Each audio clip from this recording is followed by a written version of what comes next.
Welcome. And today, of course, we're going to be working on Torah Temimah, and we'll start off with our bracha.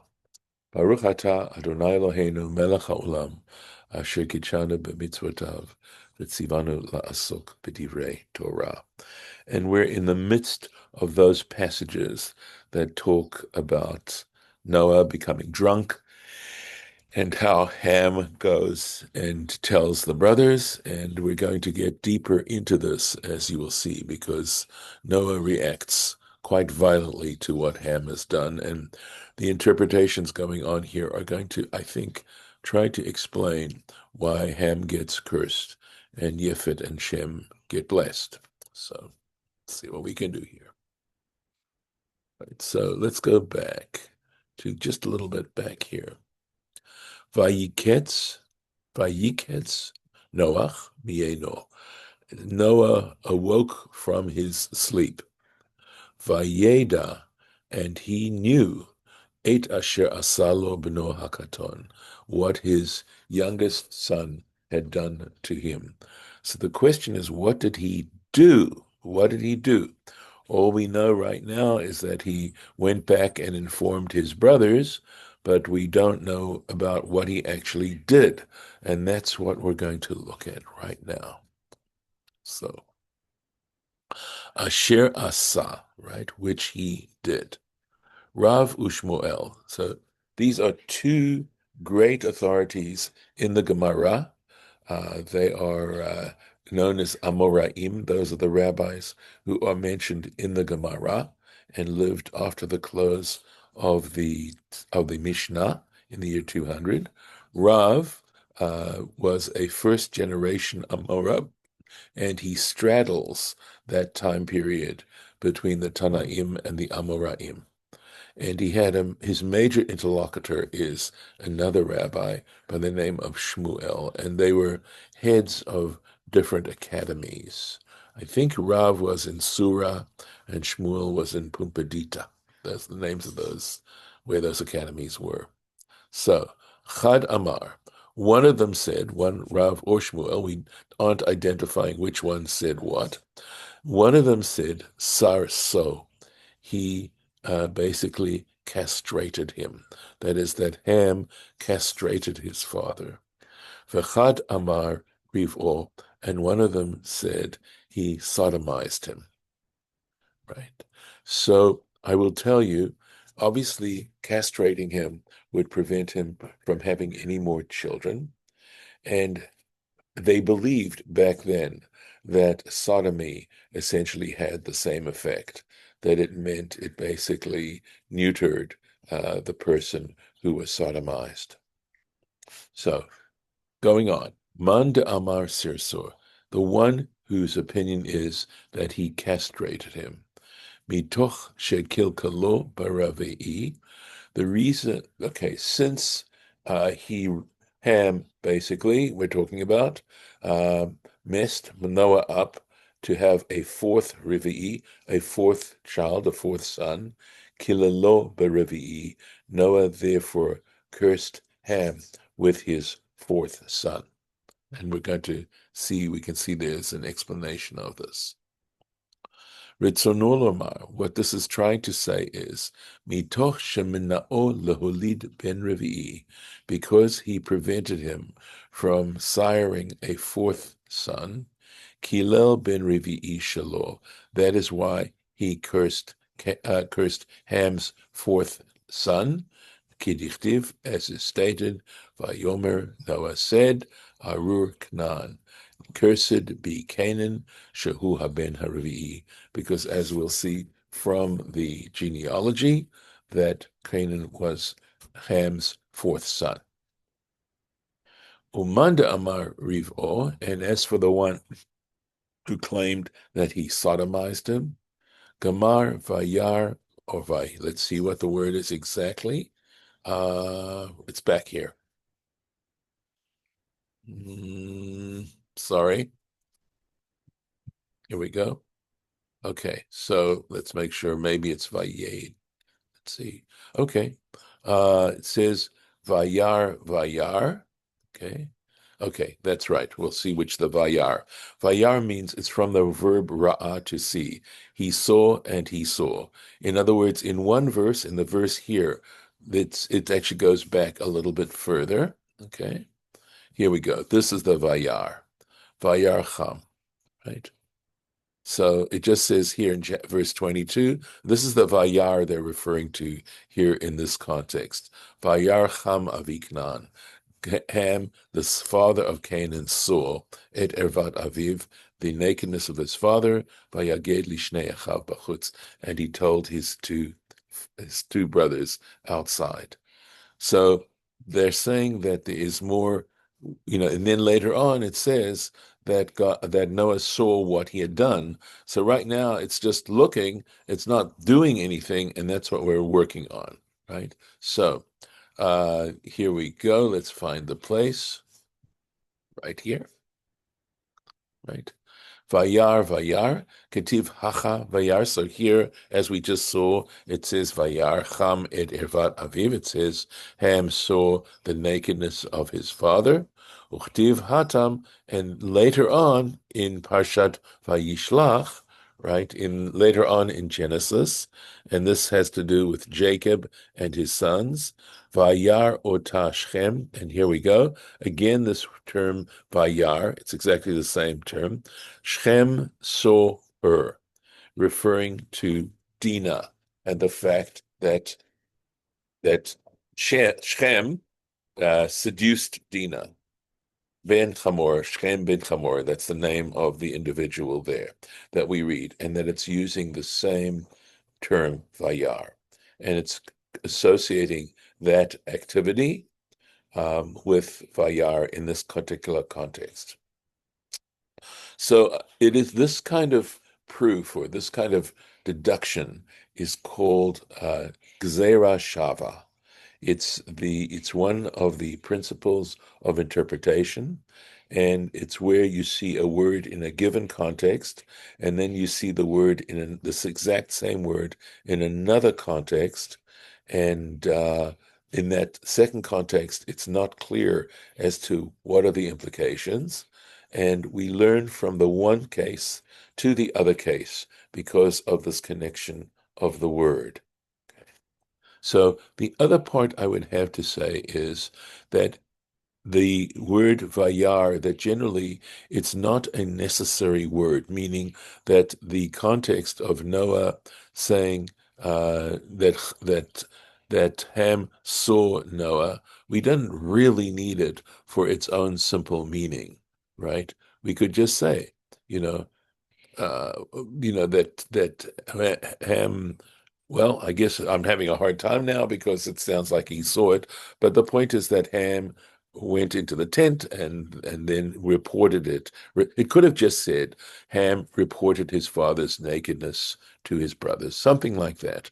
At any rate, there's this additional sense that the fact that the Torah has this word vayar in it in both contexts is to imply something greater, not simply that he saw it. And let's take a look then at what Torah Temimah is saying here. Okay, go on here. This is Kaf Gimel. Let's go right here. Okay, I'll make sure I have the right place. Yes, Kaf Bet. Here we are. Near the Tam Hagzera Shava, right?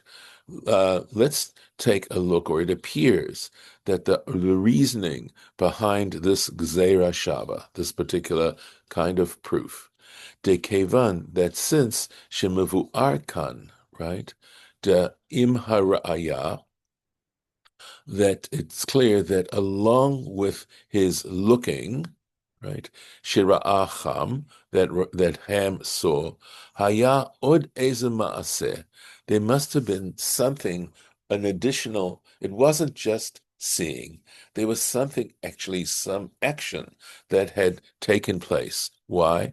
Because Kidichtiv, it says, et asher asalo, which he did to him. And seeing him isn't doing to him in that sense. And this is the point Torah Temimah is trying to make, that it, because it later on says that Noah saw what he had done to him. Okay, done. The issue is, what action are we talking about? Ve'ein anu yodim. However, we don't know. The Torah isn't specifying mahu ha'maaseh, what exactly this action was. It doesn't tell us here in this context.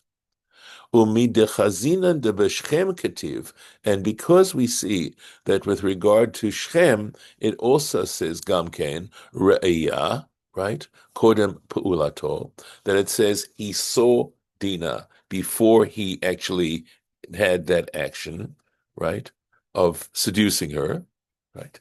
Vesham hodia hakatuv tochen pu'ulato, and there in the context of Shechem, the scripture does in fact inform us exactly what he did, what that action was, hamaguneh, that was disgusting, right?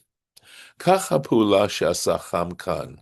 So we say that whatever it was that Ham did here would also be in the same nature. Uketeva, uktiva gamken lachar raya hayta gamken ma'in pula kazo, right? And because of so we say gamken. Okay, it could be chamkan, could be no. I think it's ktiva. Yeah, gamken achar ra'ayat. So also after seeing something, haita gamken me'en pula kazo. So therefore we say that after seeing, there must have been some similar kind of activity. Ve'efshar lomar, and one could say, betam shimush lashon raya, in regards to the usage of this expression of ra'iyah, of seeing, le'inyan znut, that there is a connection between seeing and acting immorally as a consequence of seeing. Al pi masha katuv, and this is based on what is written in Tractate Sota, page 7a, ein yetzahara sholet, that the evil inclination does not have power over a person, ela bama she'einav ro'ot, only over what his eyes are seeing. So, in other words, a person looks at something and they are stimulated to act in an appropriate way. And we know that this is, in fact, something that is part of human nature. V'hevei imkain, and for this reason, if this is the case, ha'ain sarsur ta'aveira, we could say that the eye is the agent of transgression. That using one's eyes, seeing something, and then being stimulated into doing something immoral puts the eye in the form of an agent. Ve'ien lefanenu sof perek shlach, and we will see ahead of us, quite a bit ahead of us, in the book of Numbers in Parshat Shlach, bepasuk, regarding the verse that says, "Velo taturu," do not go astray after your eyes. It's the third paragraph of the Shema, the one that contains the commandment regarding the tzitzit, the fringes, and basically saying that we should look at the tzitzit, and we should by looking at them, to be reminded to perform God's commandments and not be enticed and seduced by what we see and allow our vision to lead us astray. So, going on. Back here. So, yeah, go ahead, David. Yes. Yeah. So basically, then is okay. The expression of saying that he saw, is that then is what you're saying? It's connected to the fact that it's his eyes, and his eyes are what are controlled by the evil impulse. Is that why they've emphasized he saw several times? Is that the connection? Okay. Well, rather that the seeing, right, implied some much further obnoxious act. Yeah. Okay. Yes, but that's why they kept saying the seeing part was to imply the obnoxious behavior, correct? Or the evil behavior. Okay, yes. Got it. Even without explicitly mentioning it. Yeah. That the Torah was being subtle and not saying what exactly Ham did, But later on, when it says Noah saw what Ham did, then we have to say, well, what exactly did he do? And not only that, at least the way I'm understanding it, why would he have cursed Ham so viciously? I mean, it's a really tough curse, as we see. Yeah. So this would explain why. I would also, what I didn't mention is that when it comes to this kind of interpretation called a Gzera Shava, um, it isn't something that one has authority to put forth by oneself. Essentially, when it comes to Gzera Shavas, you have to have learned it from your teacher. Just like we're learning it now. We did not come up with this ourselves. We learned it through reading this. And basically, so we're saying that these particular, because there are many, many, many examples of Gzera Shava, it's a very common way to interpret Torah, that it goes all the way back, that there's a strong tradition that governs Gzera Shavas, because even if one could inventively come up with this oneself, it has no authority. You have to do it on the authority of your teacher. So, yeah, Thank you. you bet. Thank you. Going on. So let's take a look. We're getting now into the curse itself, right? Vayomer Arur, so Noah said, Arur Knan, cursed is Canaan. Eved Avadim Yeh Le'achav, he shall be a slave of slaves to his brothers, right? Or in the Eved Palach Avadim, so it would say, a slave to serve other slaves, to labor for other slaves. In other words, the lowest of the low. I think that this passage also, the fact that it mentions Canaan explicitly, is the Torah sharing with us the issue, because it is troublesome that the Jewish people should go in and conquer the land of Canaan and take it away from its current inhabitants, for the inhabitants of the time. That this, and this is exactly the issue that plagues us in the Middle East today. That they didn't go in, the Israelites did not go in to abandon territory and just simply claim it. They actually fought the then inhabitants and basically drove them out and took over. And this is not, I think the Torah is trying to help us find a way in which to understand it. And the truth is that the only way it can be justified is basically the way law operates. One of the underlying principles that makes something legal is its application across the board. So for the example that comes to my mind is that if somebody is jumping around on your property, right, doesn't have your permission or anything, but if they injure themselves, they're walking in a silly way or whatever, and they trip and they injure themselves, and it's on your property, you have to pay the injury. Right? You're responsible because it happened on your property. But the truth is, of course, it wasn't like you were trying to hurt this person. It wasn't like you were encouraging them. You had nothing to do with it. It simply happened on your property. So how does this become justified? And the answer is because it applies across the board. If it happened on his property, he'd also be responsible, etc. So this ability to apply a law across the board is a very important principle here. So, how does this apply in this case? Essentially, what it's saying, okay, this kind of story is saying that there was something deeply corrupt about those inhabitants of Canaan at the time. And it's clear, it's made very, very clear that God is commanding the Jewish people, the Israelites, to go in and conquer that land. And the reason they are able to do this, they have divine permission to do it, is because the sin that they have done, the Canaanites, have sinned so violently and have continued their corrupt behavior for so many generations that they've used up every little bit of compassion and mercy, etc., that God could overlook in terms of their behavior. And this is the justification. Now, if it just ended there, that would be one thing. But it doesn't end there. The whole point now is that the Israelites are going to be also under the same rules, and that if they act in the same way as the Canaanites, they will also be conquered, and in this Wait, case, sent into exile. Yes, go on. so compared to their neighbors, the Canaanites were the profane of the profane, right? Yes, yes. Yeah. They acted in deeply immoral ways. They did not act according to justice, etc., etc. So the title that the Jewish people have to the land of Israel is their commitment to God and their willingness to obey divine commandments.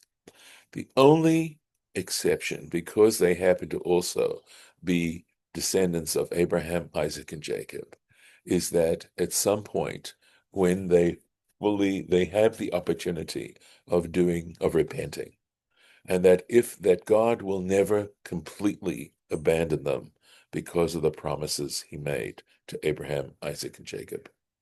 But in some senses, the Jewish people are even more responsible for obeying the commandments and being loyal to the divine creator because of all this that's going on.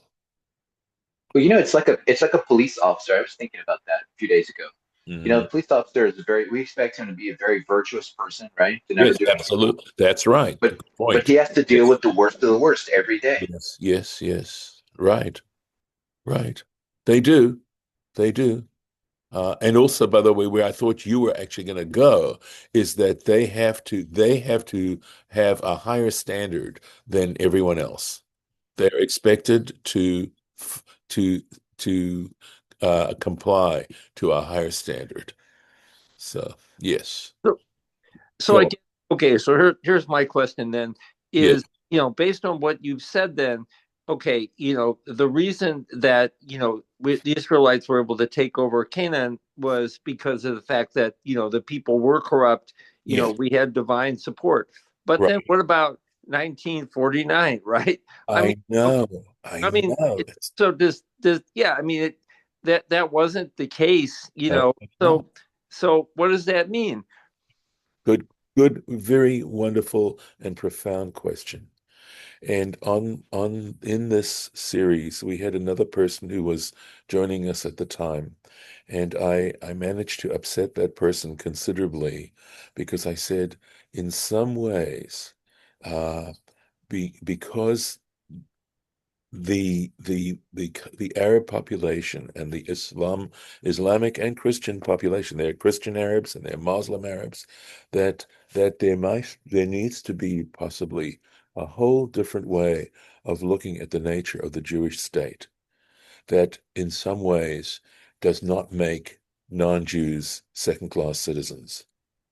And that the example that I give, I actually learned from a Palestinian woman who is a citizen of Israel, and as far as I know, a loyal citizen, and said, for me as a Palestinian, the problem is, what part of Hatikva can I sing sincerely?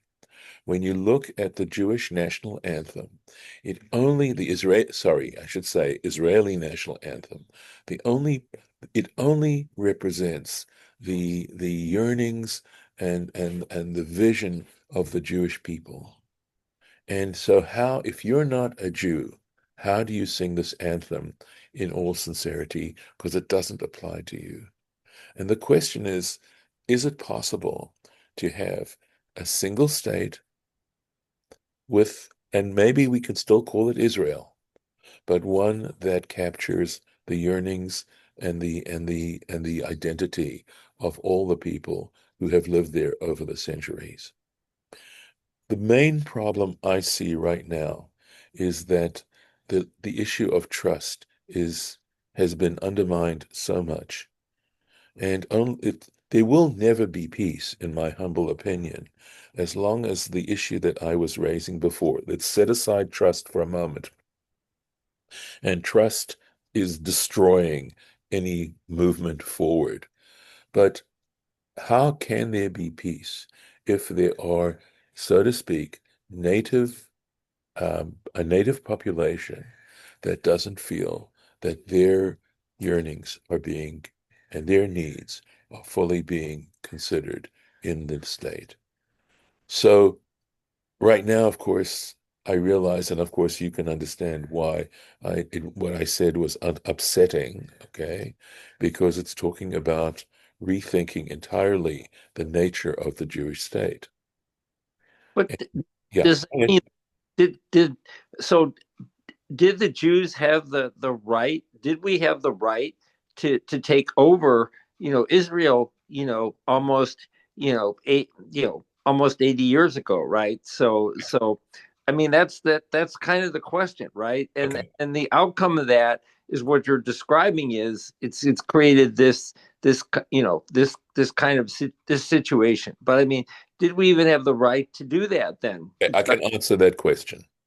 What makes this it's I'm going to take the time and hopefully maybe what I have to say is worthwhile, and perhaps since we're recording this there might be someone else or a few other people who find this interesting who aren't with us right this minute. For a long, long time, that area of the Middle East was controlled by the Ottomans. Mm-hmm. They came under the Ottoman Empire. And so the early Zionists who went there were buying land from the Ottomans. They were paying the Ottomans for the land that they had. Okay. And so that was part of it. That was part of trying to do this in an honest way. Then we had the Holocaust.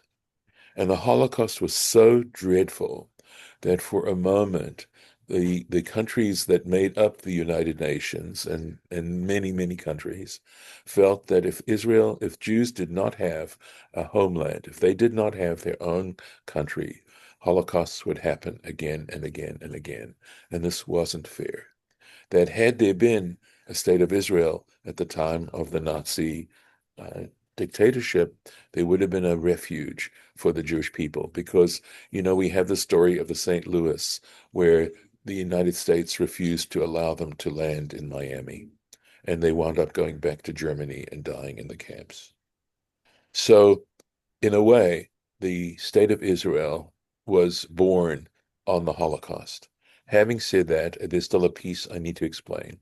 That at the time when colonialism was something that was recognized as a legitimate act, right? Countries such as Britain and France and the countries that won World War II or even won World War One, right? Because Britain fought against Turkey and won that war.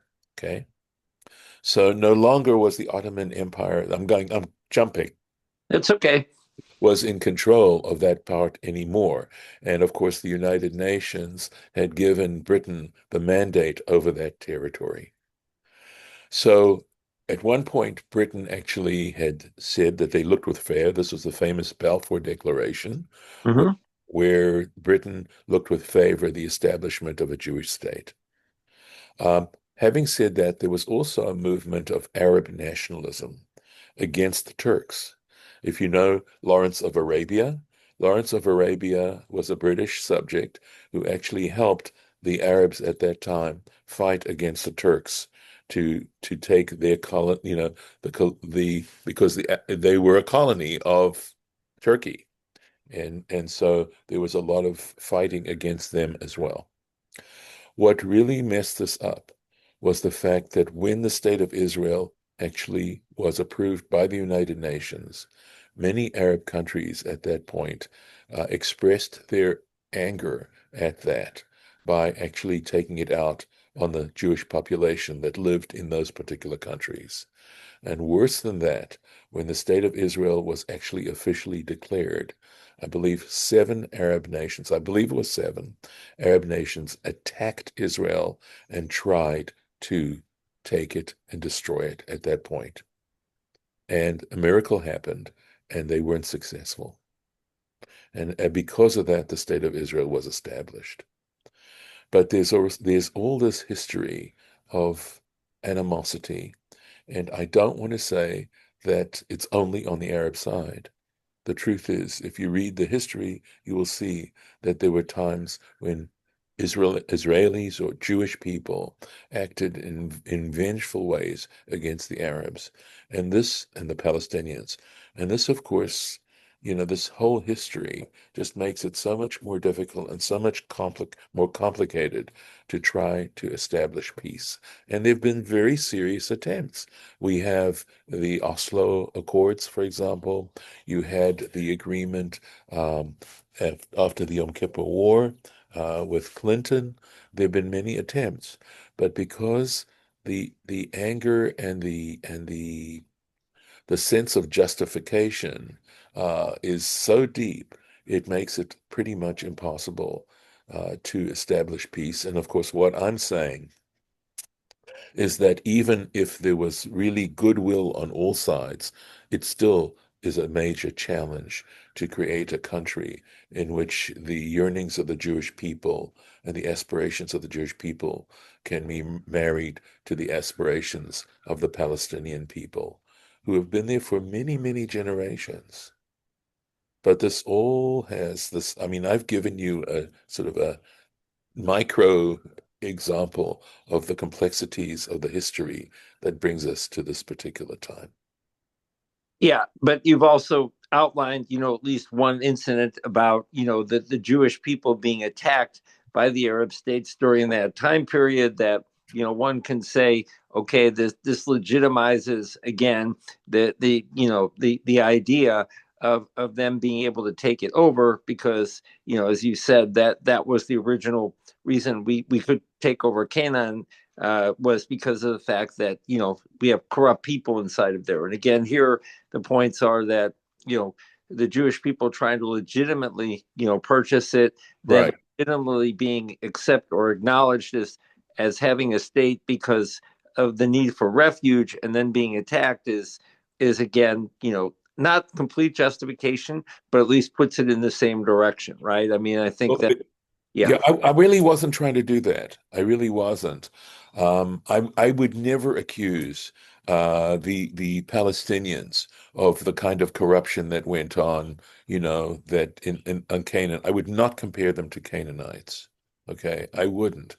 Um, I just think that right now, the model that I would want to see is a very different model because it accepts the idea that the Palestinians also have a right to this land. And not only that, they share a religion that is quite deeply, connected yeah, to Judaism. And the issue too, by the way, and there's been some research done here as to whether or not the Palestinian population may in fact be connected to the 10 lost tribes, the Northern Kingdom. So in other words, there might even be some blood connection. But I it's really, I do not want I'm saying that right now what's going on and creating this ongoing problem is truly tragic. And I do not feel personally that the Jewish people simply had a right to do this. Part of it has to do with that they've been changing values. And at the time, the consideration of the Palestinian population, I don't think was really under serious consideration when the countries such as France and England divided up that area. There's a famous, it's called the Sykes-Picot Agreement, where basically they created the countries of the Middle East. Lebanon was never an independent country, as uh, I understand it. It was part of Syria. And what they did was they carved up Syria and created Lebanon out of Syria. That's, Rabbi. yeah, yeah, Mike. So I think I was reading, again, Heavenly Torah last night, and it talked about when Palestine was made. I mean, it wasn't talking about that, but indirectly, it's talking about people about that. And of course, Palestine is was made under the Roman emperor who persecuted the Jews at that time, right? Yes. So my theory is what I think is the reason why you get this resurrection of these these Palestinians, people that are protesting for Palestine, is what they're saying is that they want to return that area to European rule. They're petitioning to Europeans to interject and to persecute the Israelis the same way they did when they first established Palestine. That's what they're trying to do. So you and I will simply have to disagree on fact. That's your interpretation and your understanding of what's going on. I do not believe that is, if they're appealing to Europe, it's only as a means of pressuring, you know. But I think that to simply explain it that way, I think does not do it justification. Okay, I think that the there are Palestinian families who have been there for generation and generation and generation and have lived under the Ottomans for centuries. The Ottoman Empire lasted a long, long time, and they've been living there for all that time. And you can't just say, well, tough. Okay, I don't think that's fair. That when they've established themselves there for such a long time. At the same time, I absolutely feel that the Jewish people deserve a homeland in the land of Israel, that the land of Israel truly is the very, epicenter of Jewish life, and that to some Well, when extent, they say Palestine, when they say free Palestine, I know because they don't want to call it Israel. They've been called Palestinians, okay, because of finding some kind of appropriate language to describe, their presence there. But it was called Palestine for a long, long time. In fact, you could say that Jews who lived there prior to the establishment of the State of Israel were also Palestinians. But you're right, Mike, about the fact that this was a name given by the Romans to that area to try to destroy any identification of that area with the Jewish people. It was, the Jewish people, if you have to understand, were a rebellious bunch. They were constantly fighting the Romans. So why again, don't they? yeah, Exactly. That's why they're saying free Palestine, because the name Palestine comes from the Romans. They want the Romans to come back and no, attack the Israelis. No, That's what. I don't think so. I don't think so. I think that's going too far.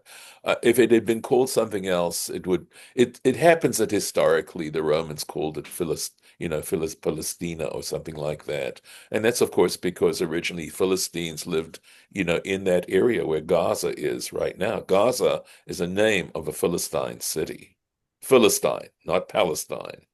Okay. But I don't think just the fact that the Romans were the ones who happened to call it Palestine isn't, I don't believe that Palestinian Arabs identify with Romans. I don't believe so. Well, there were no Germans. There was no North Europe at that time. There was only Romans. There was only the Roman Empire.